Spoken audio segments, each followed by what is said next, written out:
Cyan பல வருஷம் கழிச்சு மாஸ் கம்பேக் கொடுத்துருக்காருப்பா. தங்கலான் கோபுரான் சொதப்பின இருந்தாலும் வீர தீர சூரன்ல சியான் மாஸ் கம்பேக் கொடுத்து அவரோட சினிமா கேரியரை காப்பாத்திட்டாருப்பா. இப்படின்னு சொன்னவனுங்களை தயவு செஞ்சு நம்ம வீடியோவோட கமெண்ட் கொண்டு வந்து இந்த வீடியோ பார்க்க வைங்க. அவங்களுக்கு இருக்கு. ஹலோ வெல்கம், நான் ரோபின் அன்பின் காதலன். என்ன மக்களே, எல்லாரும் எப்படி இருக்கீங்க? கண்டிப்பா நல்லா இருப்பீங்க நம்புறேன். ஆமா, உங்களால நான் ரொம்ப சூப்பரா இருக்கேன். கிட்டத்தட்ட நம்ம பெருசு படத்துக்கு போட்ட ப்ரொமோஷன்ஸ் எல்லாம் பார்த்துருப்பீங்க. அதாவது யாருன்னே தெரியாத ஒரு டீம் ஒரு ரிவ்யூ மூலமா ஒரு சினிமா மூலமா இன்னைக்கு நம்ம ஃப்ரெண்டா இருக்காங்க அப்படின்னா சாதாரண விஷயமே கிடையாதுங்க. Yes, as usual negative comments வரதான் செஞ்சிச்சு. பெய் ப்ரொமோஷன் பண்றான், நிறைய தேடிடுச்சு போல, எவ்வளவு கொடுத்தாங்க, செம்மையா கவனிச்சிருக்காங்கப்பா இவனா. இதுக்கெல்லாம் பதில் இருக்கு, ஆனா இப்ப சொல்ல மாட்டேன், வெயிட் பண்ணுங்க. எஸ், நாம டேரக்ட் வீடியோக்குள்ள போலாம். இன்னும் நம்ம பார்க்க போற படம் சியான் விக்ரம், தசரா, பிருத்திவிராஜ், சூரஜ், எஸ்.ஜே. சூர்யா, இப்படி பலரோட நடிப்புல, ஜிவி பிரகாஷ் இசையில, நம்ம தேனி ஈஸ்வர் கேமரால, நம்ம சித்தா டைரக்டர் எஸ்.வி. அருண்குமாரோட இயக்கத்துல வெளிவந்திருக்கிற வீரா தீரா சூரா படா, வீர தீர சூரன். வாங்க டேரக்டர் வீடியோக்குள்ள போலாம். ஓடியாங்க ஓடியாங்க சோறு ஓடாங்க, ஓடியாங்க ஓடியாங்க ஓடியாங்க ஓடியாங்க சோறு ஓடாங்க, ஓடியாங்க ஓடியாங்க ஓடியாங்க ஓடியாங்க சோறு ஓடாங்க, ஓடியாங்க. எஸ், படத்தோட கதை என்ன அப்படின்றத நான் சொல்ல மாட்டேன் வழக்கம் போல. ஆஸ் யூஸ்வல் எங்கேயா சொல்லியிருந்தாங்க அப்படின்னா நீங்க வேற வழி இல்லை, படத்துக்கு போகும்போது அது உங்களுக்கு ஸ்பாயிலர் தான். பட் சிம்பிளா ஒரு விஷயம் சொல்றேன். இந்த தங்கலான் சரியில்லை, கோப்ரா சரியில்லை, பல கெட்டப்புகளை கொடுத்து சியானோட வாழ்க்கையவே நசுக்கிட்டாங்க. சியானுக்கு இதுதான் பெஸ்ட் படம், நல்லாவே சினிமா கேரியரை காப்பாத்திட்டாரு இப்படின்னு சொல்றதெல்லாம் என்ன பொறுத்த பயங்கர கூம்புட்டத்தனமா தான் சொல்லுவேன். ஏன்னா இந்த மெட்ராஸ் படத்துல சொல்லுவாங்கல்ல, ஜானிய பாட்டு, உங்களுக்குலாம் அவரை பார்த்தா கிண்டலா தெரியுது, அவர் எவ்வளவு பெரிய கை தெரியுமா அப்படின்ற மாதிரி எனக்கு சொல்ல தோணுது. ஏன்னா நம்ம இன்னைக்கு எஸ்.ஜே. சூர்யா நடிப்பு ராட்சசன் சொல்லிக்கிட்டு இருக்கோம். ஆனா அதே எஸ்.ஜே. சூர்யா விக்ரம் அப்பா சொல்றாப்புல அவர் நடிப்பு அரக்கங்க அப்படின்னு. ஏன்னா சேது, தில், காசி, சாம்ராய்னு அடிச்சு நொறுக்குன ஒரு மனுஷன். ஐலாம் வேற லெவல் படம், ஓகேங்களா. தங்கலான்னா எஸ், நம்ம தங்கலானுக்கு ரிவ்யூ போட்டிருக்கோம். எவ்வளோ ரஞ்சித்துக்கு வந்து நம்ம டேக்லாம் பண்ணி சார்னு சொன்ன பிறகு அவர் புரிஞ்சுக்கிறார். பட் இப்போ ஃபீல் பண்றாரு ஏன் அந்த படம் ஓடல அப்படின்னு. முடிஞ்சா அவருக்கு நம்ம ரிவ்யூவை லிங்க்ல கொடுத்துட்டு ஷேர் பண்ணி விடுங்க. மேபி பார்த்துட்டு மேபி ஓகே இதுதான் அப்படின்னு தெரிஞ்சுக்கிட்டோம். எஸ், அதே மாதிரி கோபுரா மொக்கப்படம் சொல்றத சத்தியமா ஏற்றுக்கவே மாட்டேன். அதுவும் பயங்கர ஸ்கிரிப்டட் உள்ள பயங்கர எனர்ஜெட்டிக்கான ஒரு பயங்கரமான ஒரு கேரக்டர் புரிஞ்ச ஒரு படம். ஸோ ரொம்ப சிம்பிளா பரவாயில்லப்பா, சியான் விக்ரம் தங்களோட கேரியரை காப்பாத்திட்டா அப்படின்னு சொல்றது வந்து பயங்கர கூம்பட்டைத்தன்மை சொல்ல. ஆனா அது வந்து கூம்பட்டைகள் எப்படின்னா, வழக்கம் போல படம் ஃபர்ஸ்ட் ஷோ ரிலீஸ் ஆகல அப்படின்னு தெரிஞ்சுமே காலையிலே மாஸ் கம்பேக், சிங்கம் பெத்த பிள்ளைன்னு கிளம்பி வர்றாண்டின்னு ஆரம்பிச்சாங்க. ஸோ ஒரு படத்துக்கு மார்க்கெட்டிங் ரொம்ப ரொம்ப முக்கியங்க. கண்டிப்பா அந்த மார்க்கெட்டிங் இல்லை அப்படின்னா அந்த படம் வந்து அந்த அளவுக்கு கூடாது. ஸோ அந்த மார்க்கெட்டிங் மிகப்பெரிய ஒரு பாராட்டை தெரிவிச்சுக்கிட்டாலும் அது எந்த அளவுக்கு இருக்கணும் அப்படின்றது இருக்கு. பட் கொஞ்சம் எல்லை மீறி போயிட்டாங்கன்னு சொல்லணும். நம்ம பரவமுனியம்மா வந்து விவேகி பண்ணிட்டு இருப்பாரு, பண்ணிட்டு இருக்கும் போது இதைத்தான் காலந்து ஒட்டிட்டு இருந்தீங்களா அப்படின்ற மாதிரி எட்டி உதச்சிட்டு போயிடுவாங்க ஆடியன்ஸ். ஏன்னா நீங்க வந்து அவ்வளோ கூட ஹைப் ஏத்துறீங்க. ஸோ ஹைப் ஏத்தும் போது தியேட்டருக்கு போகிற ஆடியன்ஸ் என்ன நினைச்சு போவாங்க. அப்ப அவங்களுக்கு இந்த படம் திருப்தி தந்துச்சா இல்லையா அப்படின்ற பட்சத்துல நம்ம யோசிச்சாகணுமா இல்லையா? எஸ், அஃப்கோர்ஸ் படம் ஃபர்ஸ்ட் ஆஃப் வேற மாதிரிங்க. அசால்ட்டா ரொம்ப அலட்டிக்காம மனுஷன் கேரியர் பண்ணது வந்து, அதாவது இங்க வந்து விக்ரம் மட்டுமே இந்த படத்தை கேரியர் பண்ணாரா இல்ல, துசராவும் சேர்ந்து கேரியர் பண்றாங்க. நம்ம அந்த சூரஜ் அவங்க அப்பா வர்ற கேரக்டர் எஸ்.ஜே. சூர்யா. அதாவது இதுக்கு முன்னாடி வந்த படங்கள்ல வந்து தங்கலானா இருக்கட்டும், கோப்ரா இருக்கட்டும், விக்ரம மட்டுமே கேரியர் பண்ணி அவ்வளவு தாங்கி மெனக்கெடு கொண்டு போய் இந்த படம் ஓல் கேரக்டருமே கதையை சார்ந்து கொண்டு போறதுனால இந்த படம் ரொம்பவே அழகா இருந்துச்சு சொல்லலாம் ஃபர்ஸ்ட் ஆஃப். அதுவும் அந்த ரெண்டு பேருக்குள்ள அந்த அண்ணனம் காட்டுற விதம் இருக்குல்ல, அந்த ஒரு சீன் டெய்லர்ட்ட வந்து அவங்க அளவெடுக்க போகும்போது டக்குன்னு வந்து குடியா பேனாவன் டக்குன்னு நம்ம எழுதுவாப்புல, அந்த இடத்துல அந்த காதலை அவ்வளவு அழகா சொல்லியிருப்பாப்புல மனுஷன். ஸோ அதே காதலா டிராவல் பண்ணி இன்டர்வல் முடிக்கும் போது ஆஹா அப்படின்ற மாதிரி தான் இருந்துச்சு. அதாவது விக்ரம் நம்மளை பொறுத்த ஒரு அடியாளா, ரவுடியா, கேங்ஸ்டரா நமக்கு தெரியாது. ஆனா அந்த ஒரு சம்பவம் போடும்போது ஓகே விக்ரம் தரமான ஒரு சம்பவக்காரராக வந்திருக்காப்ல அப்படின்ற ஒண்ணு நம்ம யூகிக்க முடியுது. பட் அதுக்கான ஒரு பிளாஷ்பேக் வருது இல்ல, அந்த பிளாஷ்பேக் நமக்கு எந்த அளவுக்கு படத்தை ரசிக்க வச்சுச்சு அப்படின்றது தான் இந்த படத்தோட மிகப்பெரிய பிளஸ் பாயிண்ட். அந்த இடத்துல வந்து சியான் தாங்க ஒன் மேனா இந்த படத்தை அப்படி தூக்கி நிப்பாட்டி இருக்காப்ல. ஸோ இந்த படம் எந்த விதத்துல சியானுக்கு ரொம்ப சூப்பரான படம் அப்படின்னு சொல்லணும்னா அந்த கேரக்டராகவே காளி அப்படின்ற கேரக்டராகவே வாழ்ந்தது தான். ஏன்னா மற்ற படங்கள்ல ஈஸியாக சியான் விக்ரம்க்கு வந்து ஒரு 10 கட்ட 12 கட்டம்னா ஈஸியாக நடிச்சிருவார் படத்தில் அப்படின்னு சொல்றது இருக்குல்ல, அது அவ்வளோ சாதாரண விஷயம் கிடையாது. அது மேக்கப் போடணும், எஃபோர்ட் போடணும், அவ்வளோ விஷயங்கள் இருக்கு. பட் இந்த படத்தில் காளின்ற கேரக்டருக்கு அவர் எஃபோர்ட்டோ மேக்கப்போ எதுவுமே கிடையாது. சியான் விக்ரமாவே நடிச்சிருந்தாரு. அதுதான் இந்த படத்தோட மிகப்பெரிய ப்ளஸ் பாயிண்ட். ஸோ அதனால தான் இந்த படம் அந்த ஃபர்ஸ்ட் ஹாஃப் அவ்வளவு சூப்பராக அமைஞ்சிருந்துச்சு.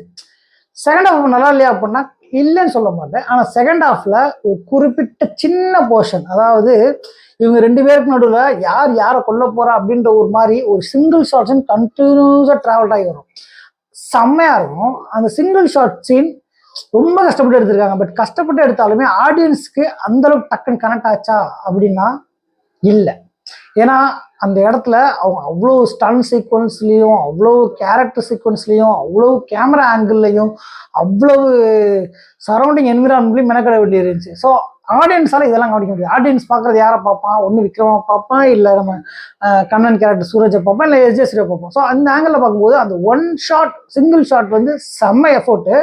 பட் அது ஆடியன்ஸை கனெக்ட் ஆச்சு அப்படின்னா கனெக்டான ஆடியன்ஸ் எல்லாமே என்ஜாய் பண்ணியிருப்பாங்க. இதே மாதிரி இல்லை அப்படின்றவங்க வந்து கொஞ்சம் தடுமாறி இருப்பாங்க. என்ன சொல்ல வர்றாங்க, ஏன் இது வந்து ஒரே மாதிரி போய்கிட்டு இருக்கு, அந்த வித தடுமாறி இருப்பாங்க. இன்னொன்று, அந்த வீட்டுக்கு முன்னாடி நம்மால் வில்லனை கொல்ல போற அப்படின்னு தெரிஞ்சதுமே அந்த வில்லனோட ஒய்ஃப் வந்து ஒரு இது பண்றாங்க. ஸோ அந்த இடத்துல ஏன் ரொம்ப கிளீஷேவா காட்டுறாங்க. அதாவது ஃபர்ஸ்ட் சீன்ல வந்து சொல்லியிருப்பாங்க, நம்ம வந்து கிழிஞ்ச டவுஸரோட வந்தியடா ஞாபகம் இருக்கா உனக்கு அப்படின்னு சொல்லும்போது பேசிட்டே அசால்ட்டா வச்சிருவாரு. ஏன்னா அந்த ஒரு நன்றி கடன், என்னதான் நன்றி கடனாக இருந்தாலும் தனக்கு தன் குடும்பம் முக்கியம் அப்படின்னு முடிவெடுக்கும் போது போங்கடா அப்படின்ற ஒரு மாதிரி ஒன்லைன் இருக்கும். அதுதான் இந்த படத்துல மிகப்பெரிய ப்ளஸ் பாயிண்ட். எதுக்கு நடுவில் தேவையில்லாம கிளீஷேவா சிங்கம் போலெல்லாம் கொண்டு வந்தாங்கன்னு தெரியல. அதை கொண்டு வந்து அப்படியே கூட டிராவல் பண்ணியிருந்தா கூட கமர்ஷியலா நல்லா இருந்திருக்கும். என்னோட சின்ன தாட் அது. பட் ஓவரால் தியேட்டர்லையும் அது பயங்கர கூஸ் பம்ப்ஸாக இருந்துச்சு. குறிப்பாக அந்த கிழங்கு மேட்ரு, படத்தில் கூட வந்த பாலாஜி, அதாவது சித்தா படத்தில் நம்ம அவர் கூட இருந்து ரிவ்யூ போட்டிருக்கோம் தியேட்டர் வாசல்ல இருந்து. அந்த மனுஷன் இந்த படத்தில் வேற மாதிரி பண்ணியிருக்காப்புல, கேரக்டராகவே மாறி இருக்காப்புல. வெங்கட்டா அவருக்கு நம்ம வாழ்த்த சொன்னோம், தேங்க்ஸ் பிரதர் அப்படின்னாப்புல. அதுக்கப்புறம் சூரஜ் இதான் ஃபர்ஸ்ட் படம். இதுக்கு முன்னாடி நம்ம நிறைய படங்கள் பார்த்துருக்கோம். இந்த இது என்ன படம், அடியோஸ் அப்படின்ற படம்லாம் பார்த்துருக்கோம். செம்மையா பண்ணியிருப்பாப்புல. ஸோ இந்த படம் ஒரு ஃபர்ஸ்ட் ஃபிலிம் தமிழ் ஃபிலிம் அப்படின்னாலுமே இது அவருக்கு என்ன அவர் தமிழ் படங்கள் பார்க்காதாலாம், தமிழ் பேச தெரியாதாலா என்ன, ஆனா பின்னீர் பாருங்க ஆக்டிங் வைஸ் அந்த ஃபர்ஸ்ட் சீன்லாம் செம்மையா அந்த ஆரம்பிச்சு படம் டிராவல் ஆகுற வரைக்கும் இவர் என்ன ஆக போறார் அப்படின்ற ஒரு தாக்கத்துல கொண்டு போறதே இந்த படத்துக்கு ஒரு பிளஸ் பாயிண்ட் தான். அதே மாதிரி அவங்க அப்பா வர ரவி கேரக்டரா வர்றவர், எஸ்ஜே சூர்யாலாம் நல்லா போயிட்டு இருக்கும்போது ஏன் இந்த மனுஷனை கொள்றாங்க அப்படின்னு தோணும். ஏன்னா எப்பயுமே ஒரு நல்ல அழகியலான ஒரு படம் வந்து அழகியலோட முடிஞ்சாதான் நல்லா இருக்கும். ஏன்னா சியான் விக்ரம் இப்படி ஒரு அழகான குடும்பத்தோட தலைவன் புருஷன், அதுவும் அந்த பையன் வந்துட்டு அப்படின்னு அவங்க அம்மா சொல்லும்போது நம்ம இந்த போலீஸ் சிபிஐல இந்த இன்ட்ராகேஷன்லாம் சொல்லுவோம், அந்த மாதிரி அந்த அம்மா சொல்லுவோம். தசரா சொல்லுவாங்க போயிட்டு எப்பா அப்படின்னு பாருங்க, செம்ம சீன் அதெல்லாம். ஸோ அந்த ஃபர்ஸ்ட் ஹாஃப் நான் அவ்வளோ ரசித்தேன். பட் செகண்ட் ஹாஃப்ல அந்த சிங்கிள் ஷாட்னு அப்படி கொண்டு போய் ரொம்ப இழுத்துட்டாங்க அப்படின்ற ஒரு ஃபீல் இருந்துச்சு. பட் அந்த இழுத்துட்டாங்க அப்படின்றத கொஞ்சம் சாட்டிஸ்ஃபை பண்ணுறதுக்காகவே ஒரு கிளைமேக்ஸ் இருந்துச்சுல. ஏன்னா வில்லனோட பேரன் அப்படின்றப்ப டக்குன்னு எல்லாரும் கத்திய கீழே போட்டுருவாங்க. ஆனால் இதுவே நம்ம ஹீரோவோட பையன் அப்படின்ற பட்சத்தில் எல்லாரும் கத்தி குத்த போகும்போது அங்கே ரொம்ப கிளீஷே இருந்துச்சு. கடைசியாக அந்த அம்மா வந்து அடிச்சுட்டு அழுகிறதெல்லாம் எதோ சொல்ல வர்றாங்க அப்படின்றது இருந்தாலும் கத்தி எடுத்தவன் கத்தியாக தான் சாவான், கிழங்கு எடுத்தவன் கிழங்கால தான் சாவான் அப்படின்னு முடிச்ச மாதிரி இருந்துச்சு. பைதுவே அந்த இன்ட்ரோஸில் ஆரம்பிக்கிற ஒரு முற்றுப்புள்ளிக்கு ஆரம்ப புள்ளிக்கு ஒரு முற்றுப்புள்ளி வைக்கிறது ரொம்ப அழகா இருந்துச்சு. ஆனால் அந்த அழகான முற்றுப்புள்ளியை இன்னும் கொஞ்சம் அழகா வச்சிருக்கலாம்னு தோணுச்சு. காலியே ஓடணும். ஏன்னா அந்த இடத்துல வந்து போலீஸ் அவ்வளவே குமிஞ்சிருக்கும் போது ஒரு சீன் சீக்வன்ஸ், ஏன்னா அவ்வளோ போலீஸ் வந்துமா அவ்வளோ சியான் விக்ரம போட்டு அடிக்கிறவங்க தடுக்க முடியல, ஒருத்தனாச்சும் வந்திருக்கலாம், இல்லை வர்ற போலீஸை யாராச்சும் 4-5 பேர் தடுத்து வெட்ட போற மாதிரி காட்டியிருக்கலாம். அதனால அந்த போலீஸ் பயந்து ஓடி ஹீரோவா தனியா போராடுறான்னு காட்டியிருந்தா அந்த சீன் இன்னும் மாசம். அதே மாதிரி எஸ் சூர்யாவை சொல்லும்போது உங்க பையன் செத்துட்டான் அப்படி சொல்லும்போது அந்த அம்மா ஒரு 2 செகண்ட் லேக் விட்டுரும். ஸோ அது அங்கே கனெக்ட் ஆகும் போயிடும். இந்த மாதிரி நிறைய சீன். அதே மாதிரி அந்த சூரஜோட தங்கச்சி அவர் அந்த பொண்ணு கொஞ்சம் ஓவர் ஆக்டிங் தான் நினைக்கிறேன். அவங்க ப்ரொடியூசர்னு சொல்றாங்க. மேடம் சாரி மேடம், உண்மையிலேயே ப்ரொடியூசராக தெரியல. பட் உண்மையிலேயே அது கொஞ்சம், ஏன்னா அட்லீஸ்ட் உங்களுக்கு ஒரு 2-3 சீன் வச்சிருக்கலாம் அண்ணன் தங்கச்சி பாசத்தை காட்டுறதுக்காக வச்சு. பட் அதெல்லாம் காட்டாம அவ்வளோ கொடூரமா நீங்க நான் உங்களை காப்பாற்ற நினைக்கிறவனே நீங்க குத்துணும் அப்படின்றதும், குத்து இடத்துல நீங்க பேசின டயலாக்கும் கொஞ்சம் ஓவர் ஆக்டிங்காக தான் இருந்துச்சு. I very sorry. ஸோ இந்த மாதிரி உண்மையிலே தசராவோட ஆக்டிங் வேற லெவலுக்கு, சீரியஸ்லி ரொம்ப சூப்பராக இருந்துச்சு. படத்துல எஸ்.ஜே. சூர்யா அப்புறம் பாலாஜி கிட்டத்தட்ட எல்லாருமே சொல்லியாச்சு. ஓவரால் இந்த படம் எப்படி இருக்கு அப்படின்னா, ஜிவி பிரகாஷோட மியூசிக்கோட நம்ம சியானோட ஆக்டிங்கோட நல்ல ஸ்க்ரீன் பிளேவோட அற்புதமாக இருந்துச்சுன்னு சொல்லலாம். பட் சின்ன சின்ன விஷயங்கள்ல கொஞ்சம் லேக் அடிச்சது, வழக்கமான ஹீரோயிஸை காட்ட திணிச்சது, இப்படின்ற விஷயங்கள்ல கொஞ்சம் லேக் அடிச்சது மட்டும் படத்தோட குறை. மற்றபடி சியான் விக்ரம் மாஸ் கம்பேக் சொல்றது சுத்த போய். ஏன்னா சியான் விக்ரம் ஆல்ரெடி கொடுத்த கோப்ராவும் சரி தங்கலானும் சரி என்னைய பொறுத்த வரைக்கும் நல்ல படங்கள் தான். ஸோ அந்த வருஷத்துல வீரதீர சூரனும் நல்ல படம் தான்.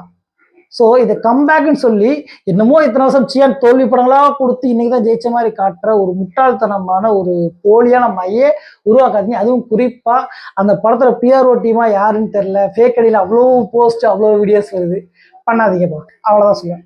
ஸோ பை தி வே இந்த படத்துக்கு போகலாமா வேணாமா அப்படின்னா தாராளமாக போகலாம். பட் நீங்கள் அந்த சீன்ஸை கொஞ்சம் கரெக்டாக புரிஞ்சுக்கணும், அவ்வளவுதான். நடுவில் வர அந்த ஜீப்புக்குள்ளே வர்ற அந்த யாரை கொலை பண்ண சொன்னாலும் அவன்கிட்டயே போய் பேசுகிற விஷயங்கள்லாம் இருக்குல்ல, அதான் அடிபொலி. அந்த மாதிரி சீன்ஸ்லாம் வயிறு வலிக்கு சிரிச்சு. ஏன்னா ஆக்ஷன் சீக்வன்ஸ்குள்ளே சிரிக்க வைக்க முடியும் அப்படின்றது வந்து ஏற்கனவே மாஸ்டர் படத்தில் நம்ம பவானியும் மாஸ்டர் மீட் பண்ணுற சீனில் அப்படிதான் விழுந்து சிரிச்சிருப்பேன். இதே தான் அந்த சீனியும். ஸோ இந்த மாதிரி இந்த படத்தை நம்பி போகலாமா அப்படின்னா தாராளமாக நம்பி போகலாம். ஒன் டைம் வாட்சபிள் தான் நம்ம சியான் விக்ரம்காகவும் அவங்க டீமுக்காகவும் எஸ்.வி. அருண்குமார் டைரக்ஷனுக்காகவுமே. ஸோ மிஸ் பண்ணாமல் தேட்டரில் பாருங்கன்னு நான் சொல்லுவேன். ஸோ அண்டல் பாபாய் சார், இந்த வீடியோ பிடிச்சிருக்கோ பிடிக்கலையோ லைக் பண்ணுங்க, மறக்காம குறைகள்னா கமெண்ட்ல சொல்லுங்க. உங்க ஃப்ரெண்ட்ஸ்க்கும் போகணுமா வேணாமான்னு யோசிச்சுருந்தீங்க அப்படின்னா ஷேர் பண்ணி விடுங்க. மறக்காம உங்க ராபினோட நம்ம ஓல்டு சேனல் சப்ஸ்கிரைப் பண்ணி பெல் பட்டன் திருக்கி விடுங்க. அண்டல் பாபாய் சார், திஸ் இஸ் ராபினா பின் காதல்லன். பபாய்.